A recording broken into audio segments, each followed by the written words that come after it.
यदि हमारे मन में सामने वाले का हित करना और स्वयं का हित करने का विचार है तो यह जो रूप है इस रूप को कायम रखना चाहिए। ऋषि मनीषियों ने अच्छे लोगों को इस रूप के लिए कला कहा, एक कुशलता कहलाती। माँ यदि बेटे के सामने मायावी रूप न रखेगी तो बेटे का पालन नहीं हो सकता।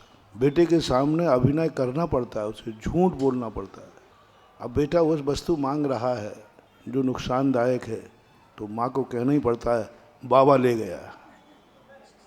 अभी अभिनय कितना बड़ा झूठा है, अपने ही बेटे के साथ बाबा ना ले गया है और न तो ये अभिनय माँ के समान यदि हम दुनिया के साथ करते हैं तो कोई बाधा नहीं, ये अभिनय कुशलता कहलाती है।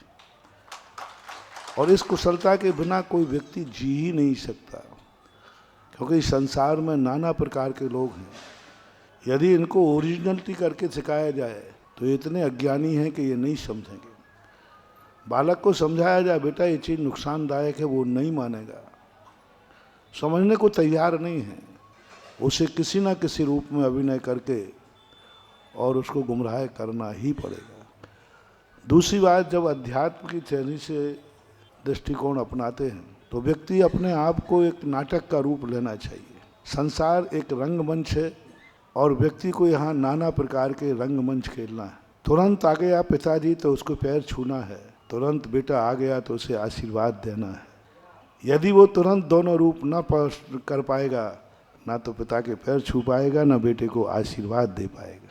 उसी समय तुम्हारे सामने कोई और भी आ सकता है, उसी समय मान साधु संत भी आ गए। इतने रूप आपको बदलना पड़ेंगे, बदलना ही पड़ेगा। बस इसको कुशलता में बदल दो। बस इसके साथ यही रख दो कि हम किसी का अहित नहीं करना चाहते हैं। हित करने के लिए कितने भी माया रूप लिए जाएं, वे सब धर्म की कोटि में आते हैं, कुशलता की कोटि में आते हैं। बस हित करने का परिणाम होना चाहिए।